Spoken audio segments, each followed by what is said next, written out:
Gather round, friends. It's time for Officials' Tales. Hosted by three retired sports referees that coaches throughout Northern Ohio knew as the Three Blind Mice. They are authors of the book called Officials' Tales. So let's meet the authors and your hosts, Jimmy Borgia, Rick Hall, and Don Nardecchia for today's edition of Officials' Tales. Now here's your host, Rick Hall. Welcome everyone to tonight's special edition of Officials' Tales. We do have a special guest tonight, Rob Polinsky. He's having a few technical difficulties, so we are going to try to do a workaround to get him in.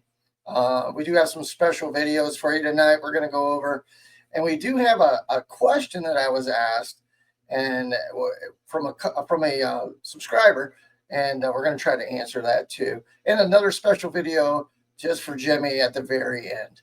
So of course, right? Can't wait for that one. All right, so let me bring my compadres on. Hey, Nardo, look at that Hawaiian Nardo this week. I love it. Well, it's in the mid 80s and we touched 90s, so I went with the summertime look. Hey, it's 5 o'clock somewhere. It is. Actually, here, come to think of it. Yeah. Oh no. So anyway, so how's everything going? You're in Atlanta, right?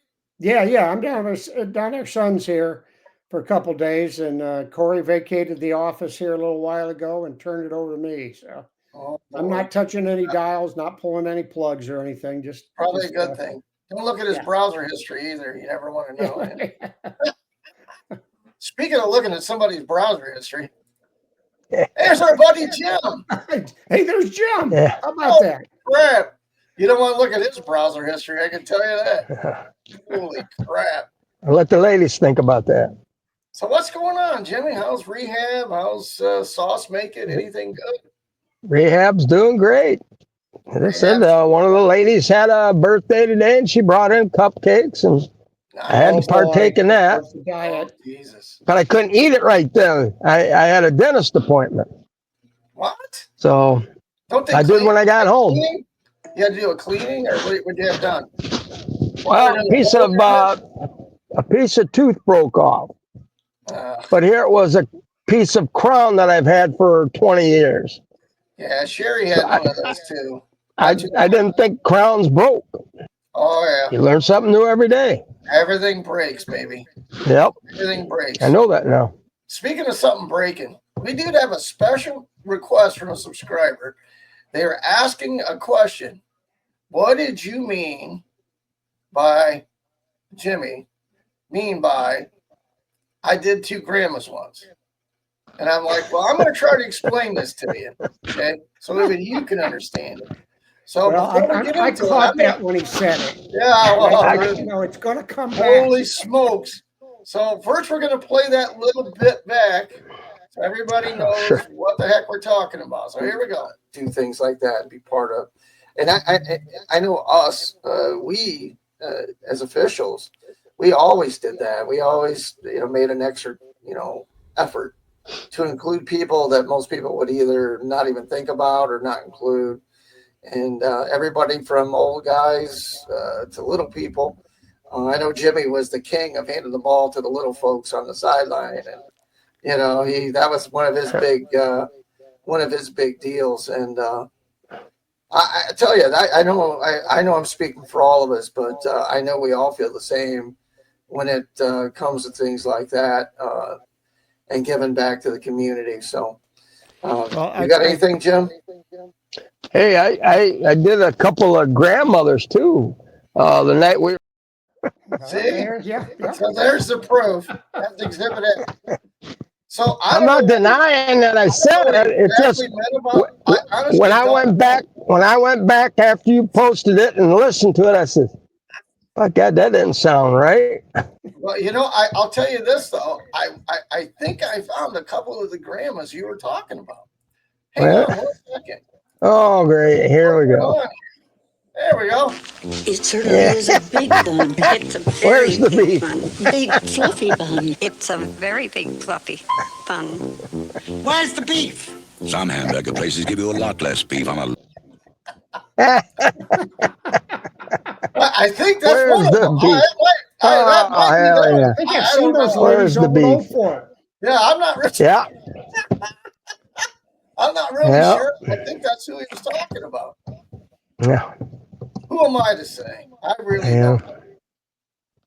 So before we Anyway. bring Rob on, if that didn't answer your question, please forward us your additional modes of Or question. if you have a grandmother that would, I mean. So I did get something today from the NCAA. They have approved the coaches' challenges for men's college basketball. So coaches can now challenge at any point in the game, out of bounds, basket interference, goaltending, and whether a secondary offender or secondary defender was in the restricted area. Of course, that's limiting some of the things, but it's a lot like what the NBA does. Now, the officials can still initiate video reviews on goaltending, restricted area, final and plays in the final 2 minutes of the game, out of bounds, of course, so forth, so on. For me, I think that's long overdue.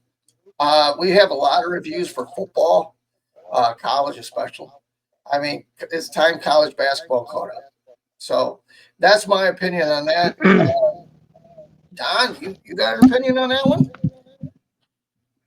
Well, there's a lot of reviews. I've seen college basketball games took way too long coming down the last 6-7 minutes. Review this, review that, and they're all taking way too long to make the review. And I saw the NCAA is very sensitive to the amount of time that they take. So obviously, the task before them is to try and come up with ways to make this doable. I mean, the fans get tired of it. It can be pretty ugly. So that's my thought. All right, Jim. What do you think? I have to agree with Don on that. Getting back to that, but to run over what we did last week with the women's softball in the college, how you can come down and ask for something to be looked at, and then you look at it, and then all of a sudden, she did not touch home plate, but we can't review this. Well, then why did you review it in the first place?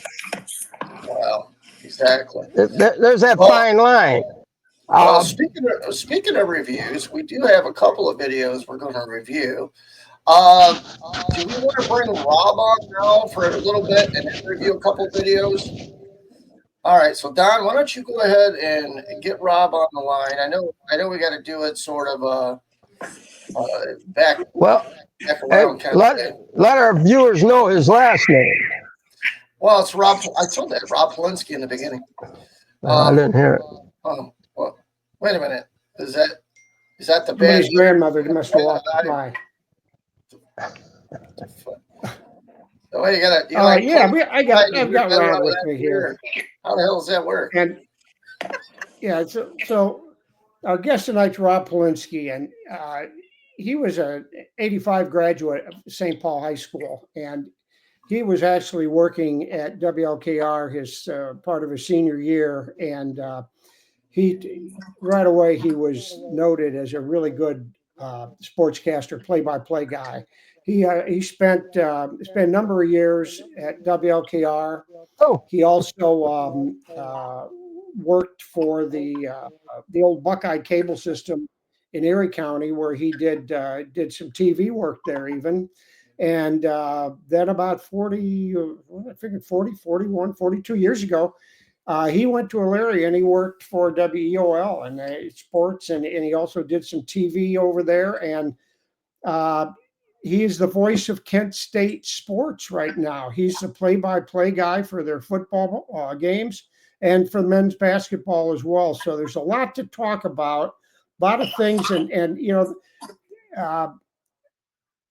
when I talked to Rob a couple nights ago, first over, Rob, thanks for joining us, and congratulations on a stellar run as a sports broadcaster. And it's, local sports are great. You get in the big cities and they don't have it, but the local sports does a world of good for the high school kids.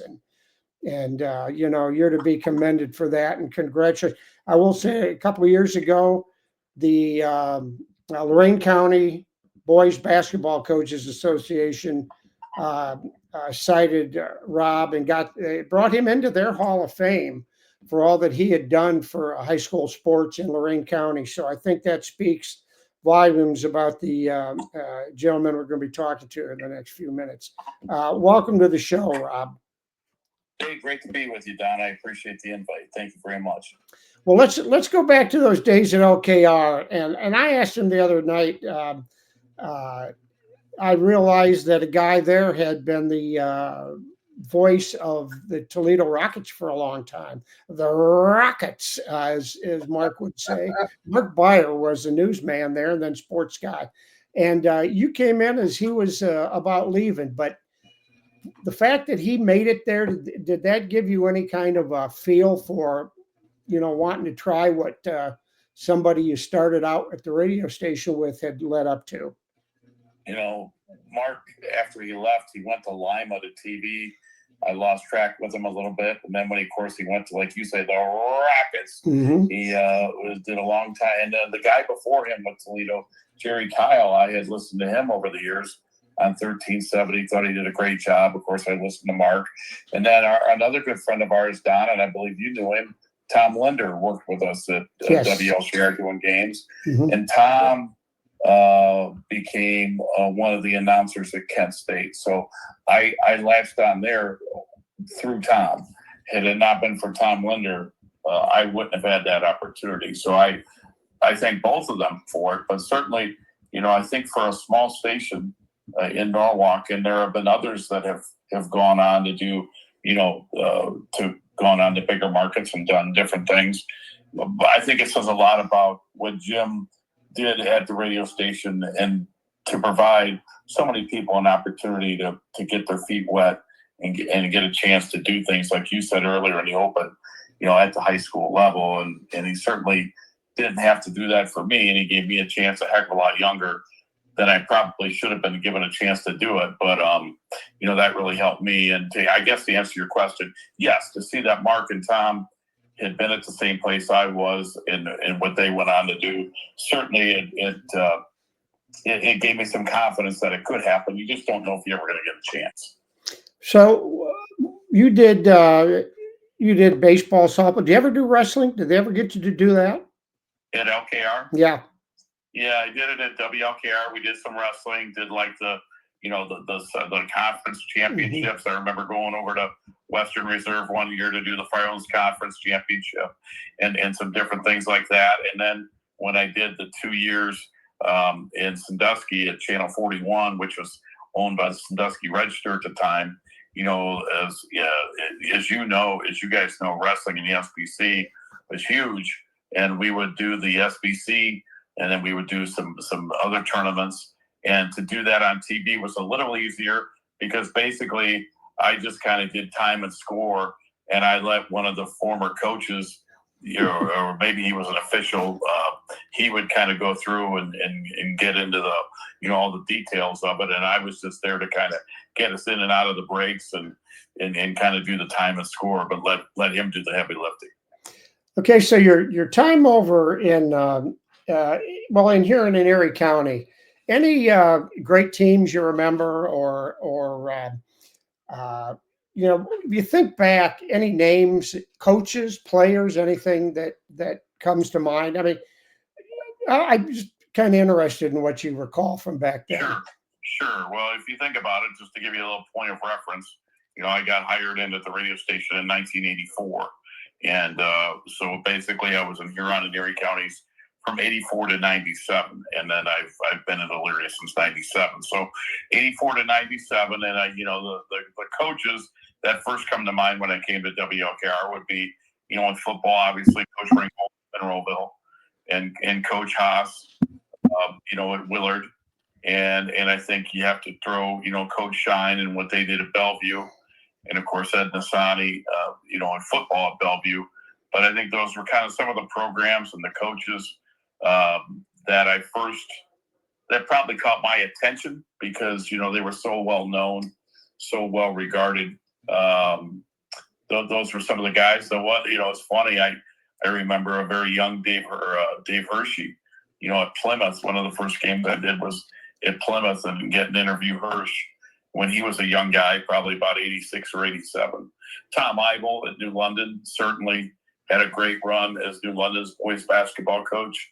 I thought of him. And then when I think of other sports, the great thing about working at WLKR that I didn't get to do later was you could do anything. And, if we sold it, we could do it. And Jim would throw us out there to do volleyball. And, when I think of the ladies in blue and Grace Hutchison and some of those plays. So those are who I think of a little bit. In my time at Sandusky, when I was at Channel 41, that would have been like 91 to 93.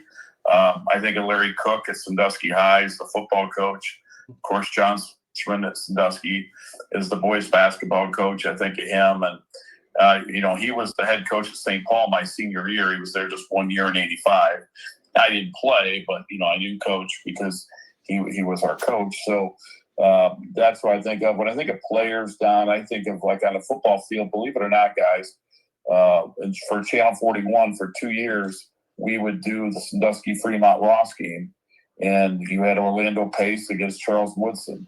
And who the heck would have thought back then what those guys would have turned into. And as impressive as Orlando was on the football field, I've said this to anybody who ever asks, I think he was even more impressive to me in high school on the basketball court. Mm-hmm. He would run baseline to baseline.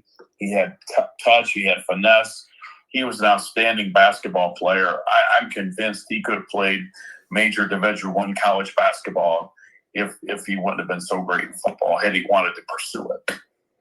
Well, I've mentioned that many times that we'd officiated the street ball tournaments, and so we would see Orlando, and I also officiated the Wendy's All-Star game his senior year. And I can remember very vividly, we used 3 guys for that just because it was fun to do it before it was really accepted at the varsity level in Ohio. But there's not much defense played in those games.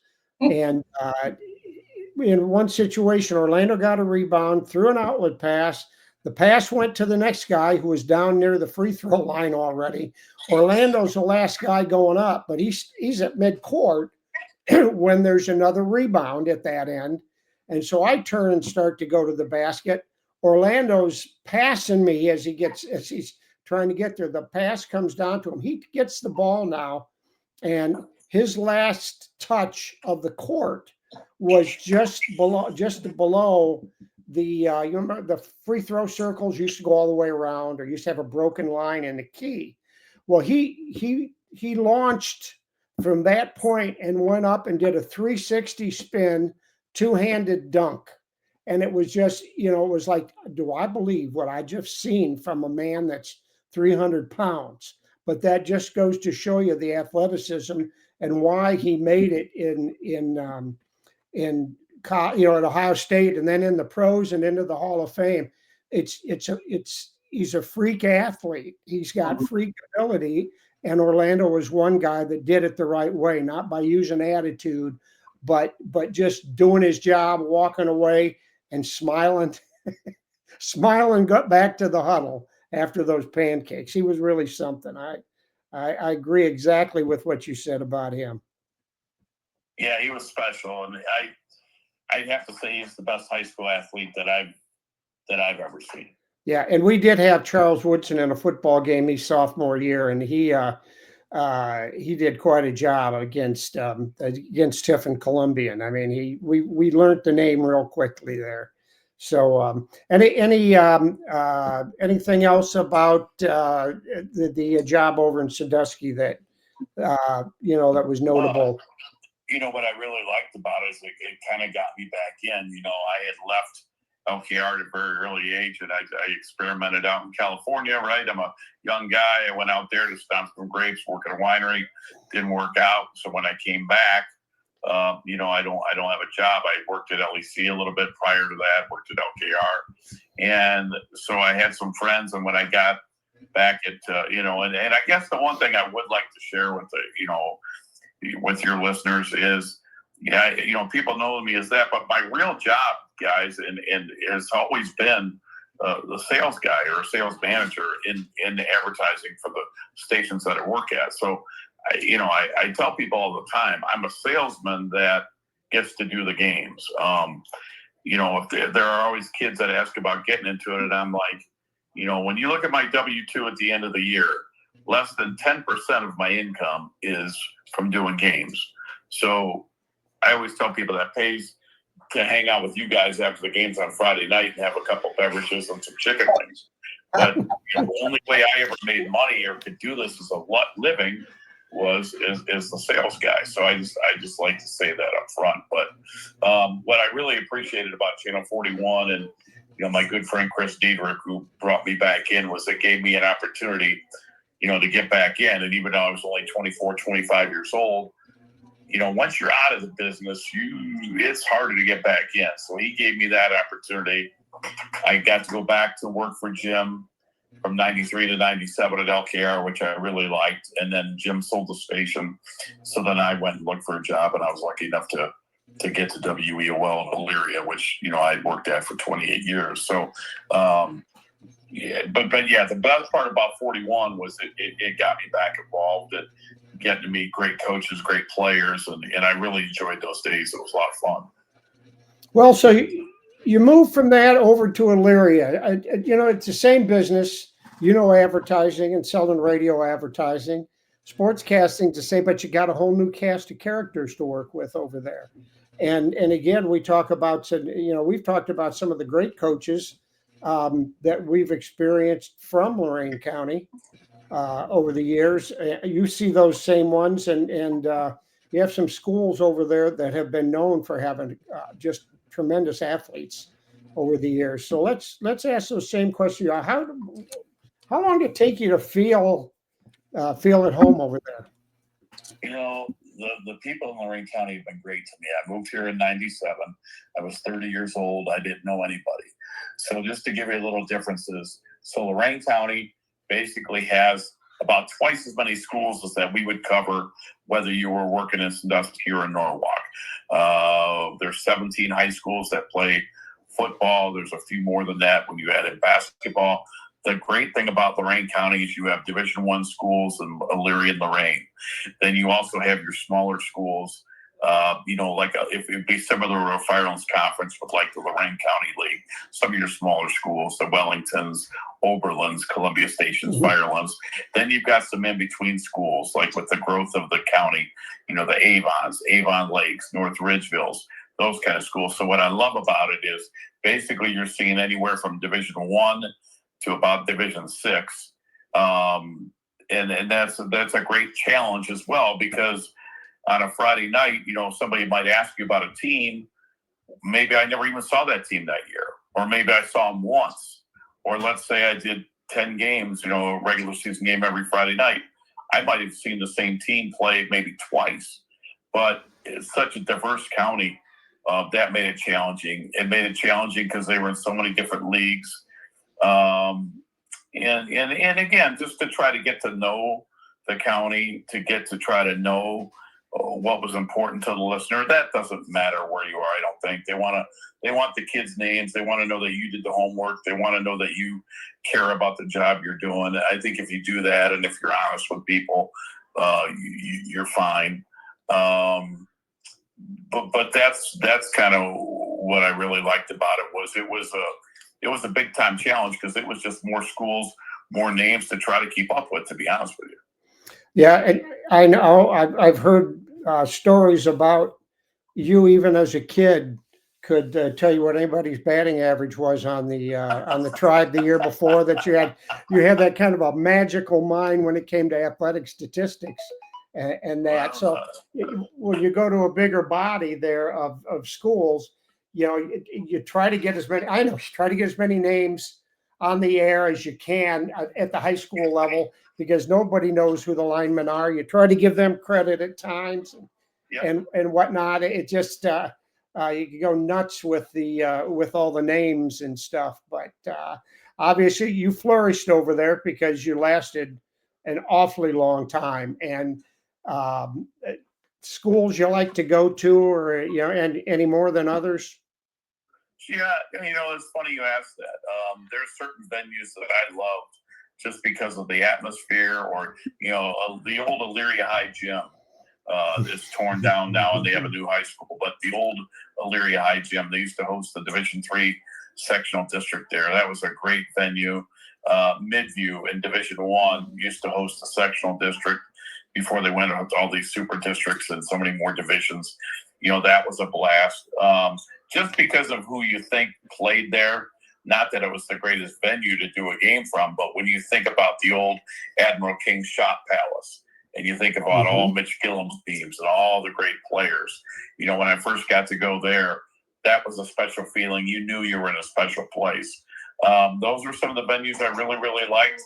But I've always been able to just enjoy whatever game I'm at. If the game is a good, close game, I don't care if they're small schools, big schools, great athletes, subpar athletes. If the game was a close game, a competitive game, that's all you want as a broadcaster. It's hard when it's in football and it's 42-0 at halftime. It's hard in basketball when a girls' basketball game early in the year has more turnovers than points. It's hard. People always say, "Well, how do you make that sound good?" And I'm honest, you don't. You don't. So the kids, the way the game is played is if you can make it sound good. I think bad games make you work harder to try to keep the audience and that. I will say that you have to concentrate harder when the game is bad, but when the game is good and it's right in front of you, you're just like a fan like anybody else. And it's just fun to be part of it, like it is for you guys when you're reffing good games. Well, exactly. And just like you said, when you have a game that is going nowhere, you got to work twice as hard. And that's the way we look at it too, because those things, the kids are probably trying harder and harder as the game's not coming to them. And, we just got to keep it from coming completely off the rails as far as sportsmanship.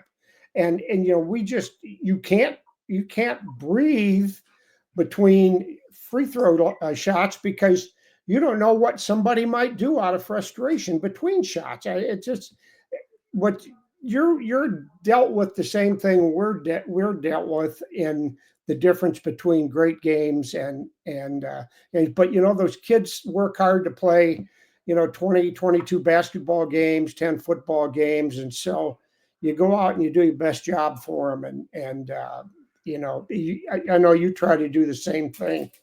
Don, I always thought the kids practice every day. I don't think it's too much to ask an announcer to put in a little bit of homework. Not every day, anything like that. But I don't think there's any reason you can't do a little bit of homework and try your best when those kids are practicing every day. Special guest. I was just told that my dinner's here.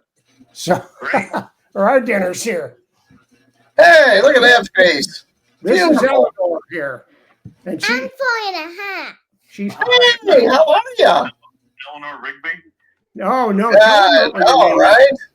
Eleanor. Tell them your whole name. Eleanor Linda Dickia. That girl. She's been pretty good at saying that since she was 2. That's pretty impressive.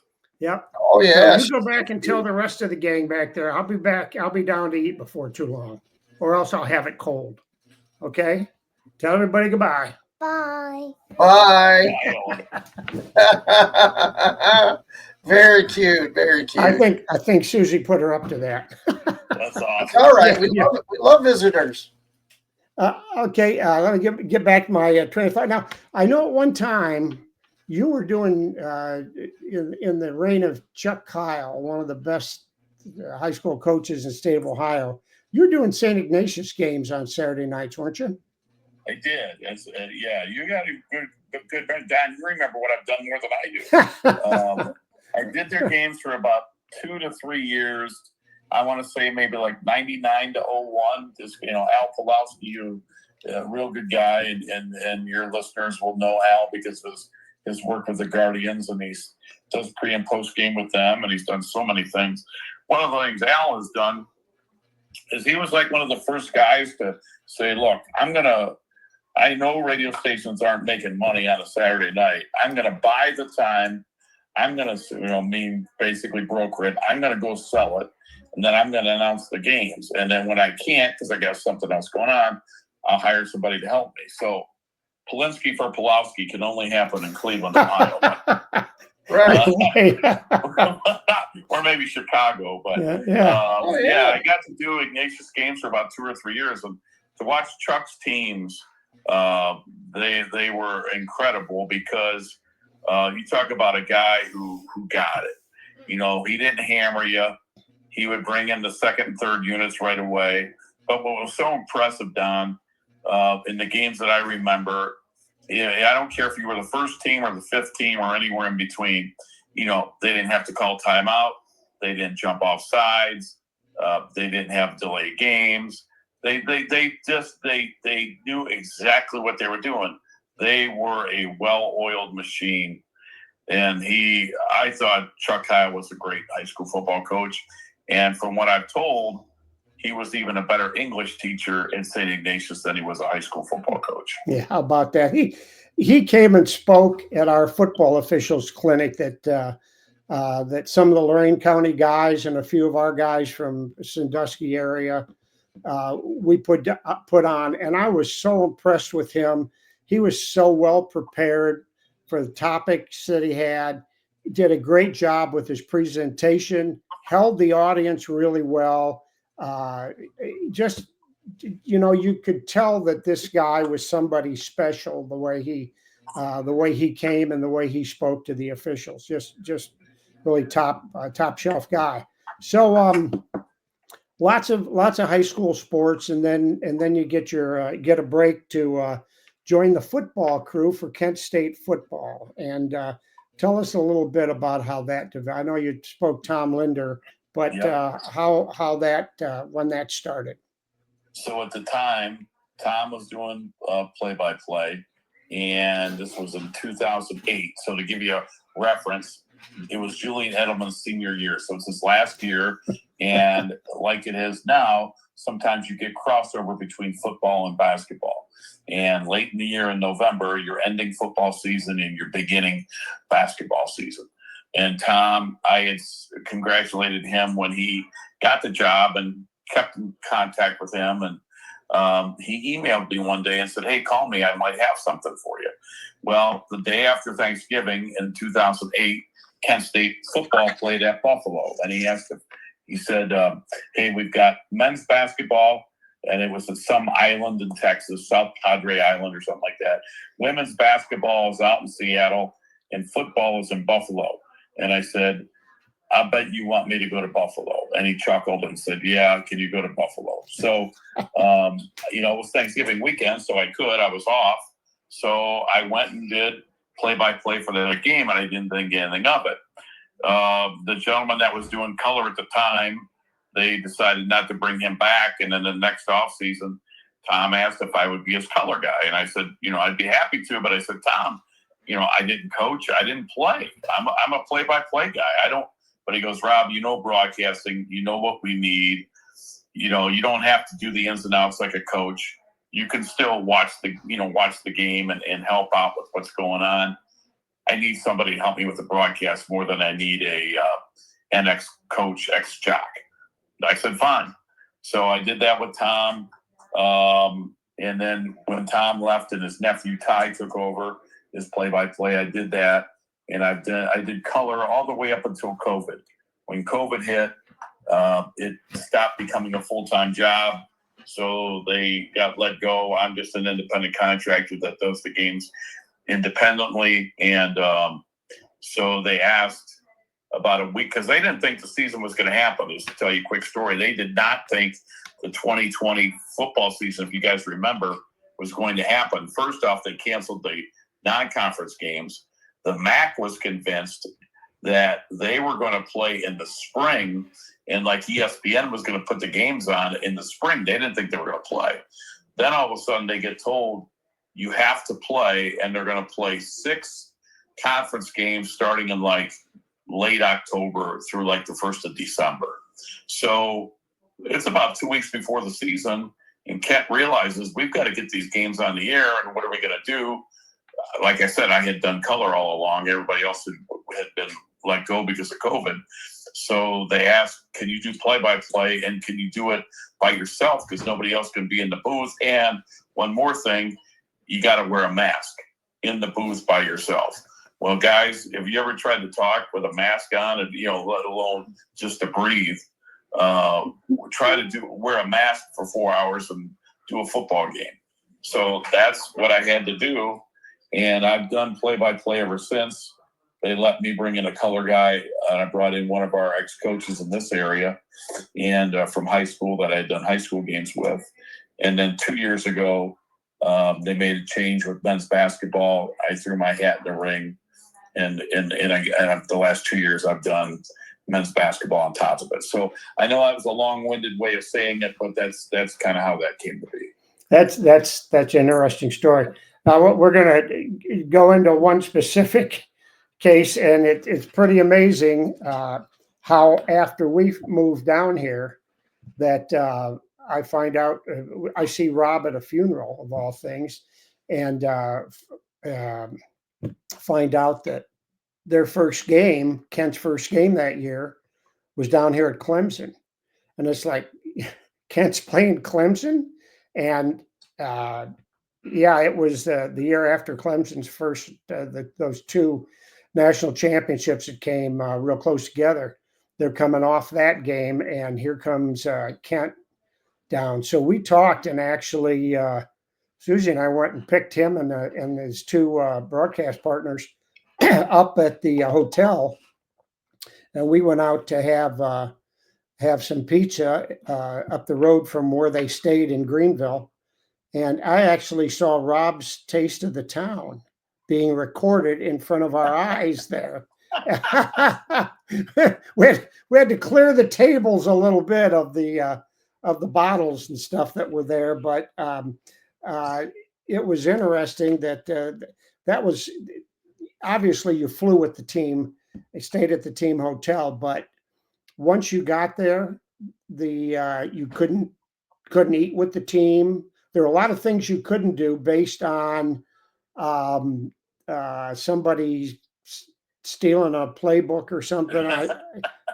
Well, it's funny if you're asking, because certain teams have different rules, and I think they've gotten all a little more paranoid about it. And then the other thing is, a school like Kent State, quite frankly, just comes down to money. They find that it's cheaper if they give us a little bit of a per diem, and then you spend, we go eat separately, than it is if they're going to give us the meals at the hotel that they would have to add to their head count. And so it's all that. But you're right, there's a lot of different things. They don't want you really around the team for their meetings and the different things the night before. We're totally separate. And it's not that anyone's not friendly to it. I don't want it to be implied like that. But they're on a business trip. They have a job to do. They are going through their practices, their meetings, their this and that. They don't want any kind of distractions. And the other thing with football is there's so many people. It's such a big production. I think that's also part of it, why they elected to do it that way. But men's basketball is different. You're traveling with 20 to 25 people, and I have access to everything. I can go to the walkthrough the day before. I can sit in on their scouting reports, which helps me as an announcer. I have the same things that they do. Now, I don't understand all the basketball jargon that they use, but I can use it to understand and learn the players on the other team to help me prepare for the game. So there's a little difference there with men's basketball and football as to how they approach that night before and kind of my access or our access with the team. Well, it's interesting because I know there are times where you will, and being that the MAC is not, the schools aren't that far apart, there are times if your schedule doesn't mesh with the team's schedule, you just hop in the car and head to the campus where they're playing an away game. Well, the big part of the reason for that, Don, like I was saying before, my full-time job here at WEOL, they allowed me to do it, but they didn't care that I did it. In other words, it was of no benefit to them. So I would take vacation days to go work. Well, I would rather take vacation days to put my toes in the sand if I can. So you limit as much as you can. So sometimes you're right. Instead of going with the team and taking a vacation day or a half a day, I stay back, I would work, and then I would drive on my own or with some other guys and go to the game simply because I was kind of selfish and didn't want to use up all of my vacation to work at Kent State. But when they added in men's basketball, that even made it more difficult because, obviously, as you guys can imagine, those non-conference games in November and then like this past year, we had a pretty good run in the NIT. Basically, I missed a week of work when we went from St. Bonaventure to Stanford to Loyola Chicago when they went 3 rounds deep in the NIT. So you have to be able to do things on the fly, and I've been lucky that my full-time employer, WEOL, they allowed me to do that. They didn't have to do that, and they did allow me to do that. So I'm appreciative of that. Any goals? I mean, you've done a lot, and it's just like the little kids growing up playing a peewee football. I mean, everybody's got the dream. Everybody's got the dream to be be the guy. And right now there aren't many guys that are the guy in broadcasting around this part of the state. I shouldn't say this part of the state, up in northern Ohio, unless you're doing it at the highest level. But right. But it's not Indians, Browns, or Cavs, but yeah, it enabled me to scratch the itch, if that makes any sense. Mm-hmm.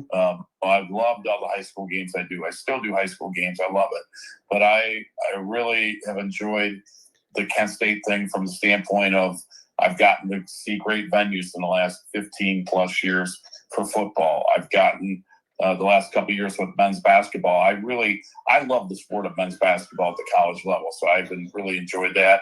And the other thing is they're very competitive in basketball. So, that's fun, but that I really have no other desires than to do that as long as they'll allow me. And as long as I feel like I can do a decent job, as long as that's the case, that's what I would like to do. And obviously, there's certain venues you'd always like to get to at some point, but doing the Kent State football and men's basketball I'm very happy with that. I'm very satisfied with that.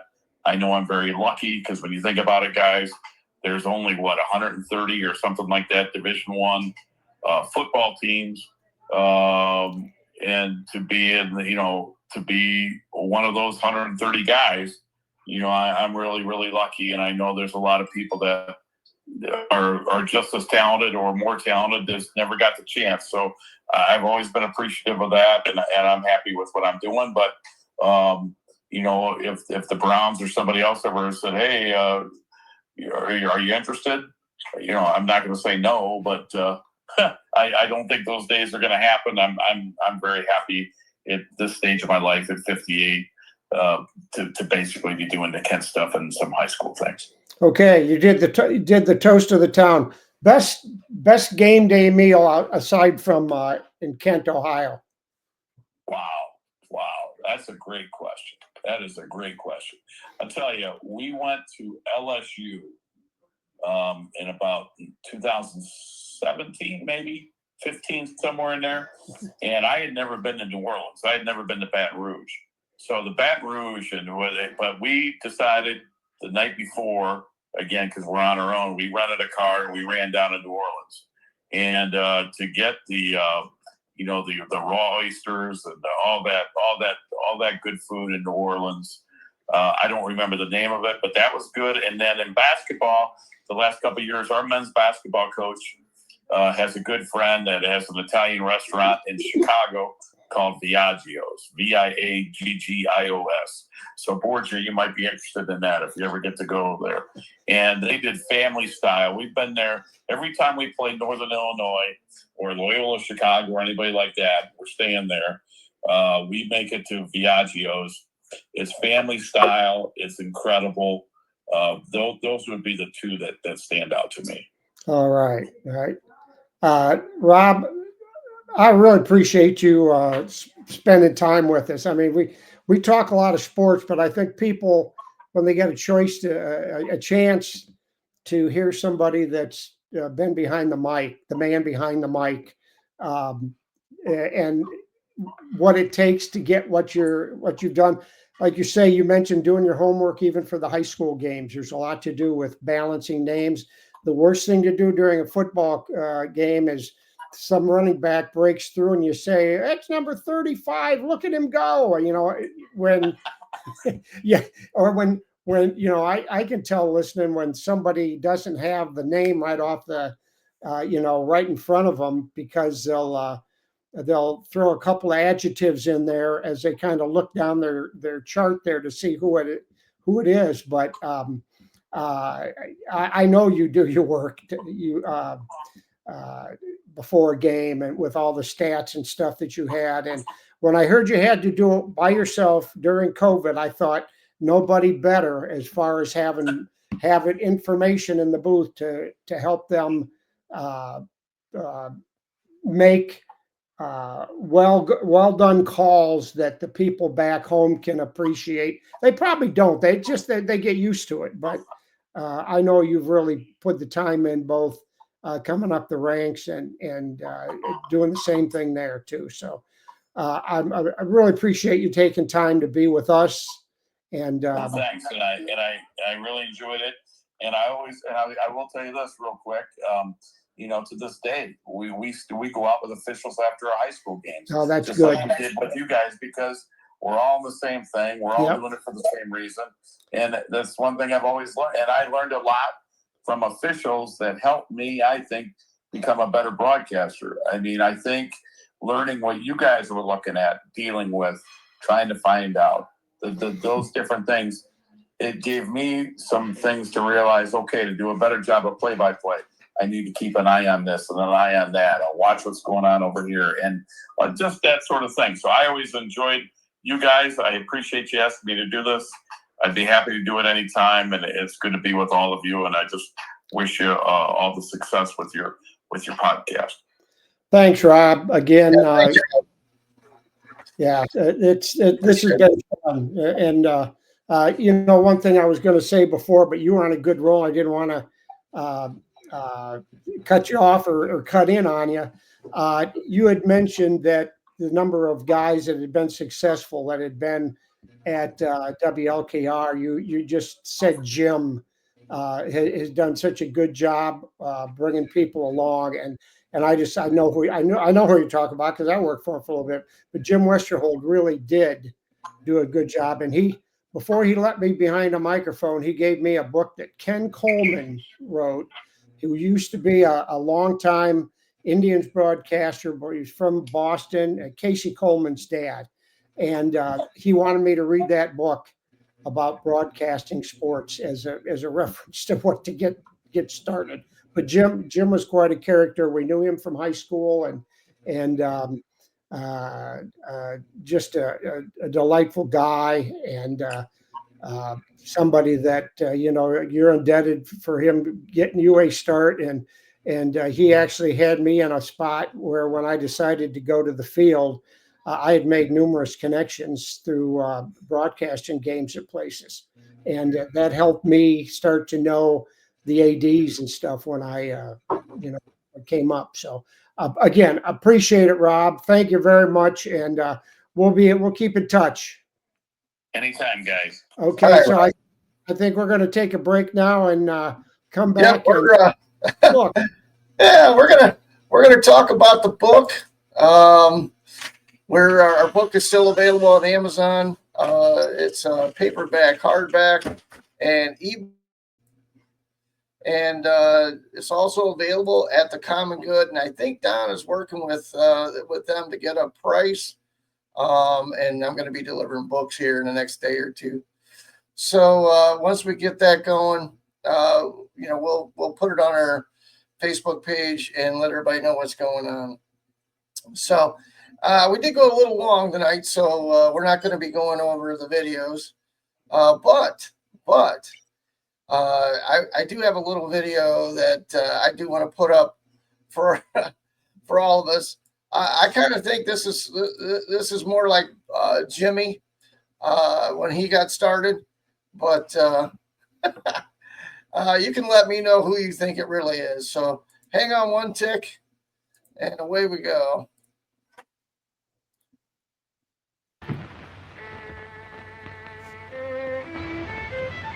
Jimmy. 18, 94, 25, 28, 29. That's Don. 30, 40, 45.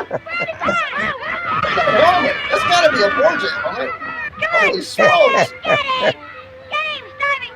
Come on, Stevie, get him.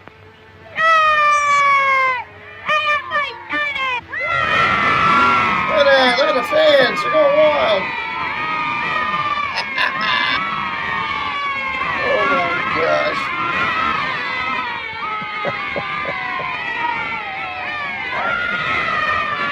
Holy smokes.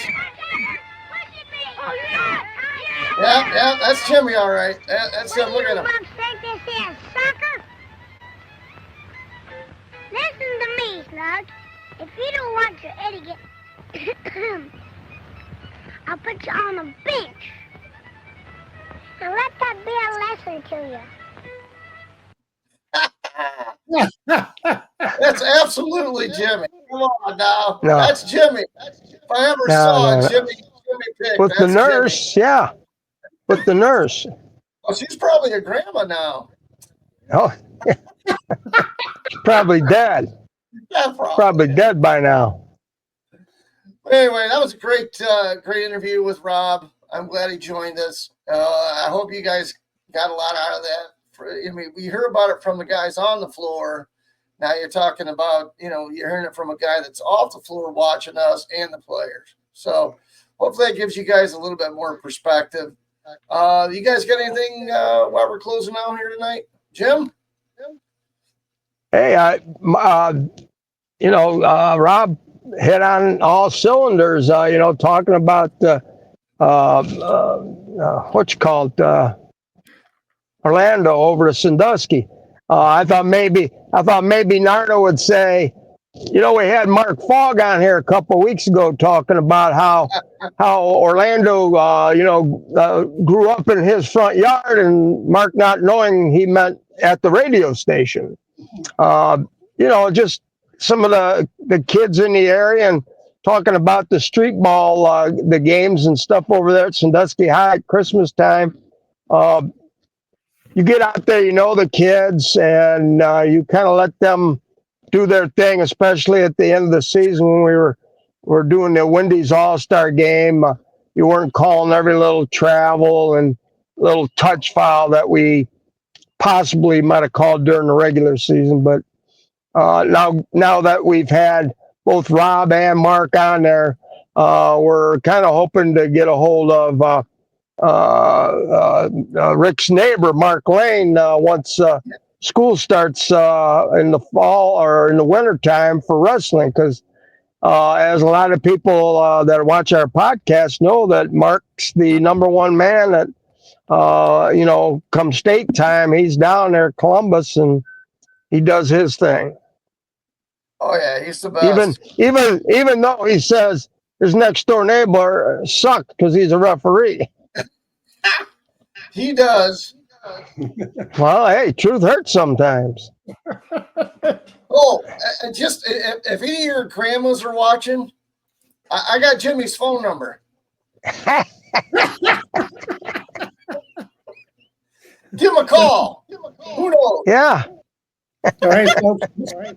Make sure you get up to Common Good Buy a book, Dad, Granddad, get a kick out of, our recollections of things and a little insight to what goes on and all that. It was a lot of fun to write. I still think of things that didn't go in the book that I thought about since then that would have made good stories. But one time, writing days are over. We'll tell stories on here that as we remember them. But That's it. happy Father's Day to all the dads. Yep.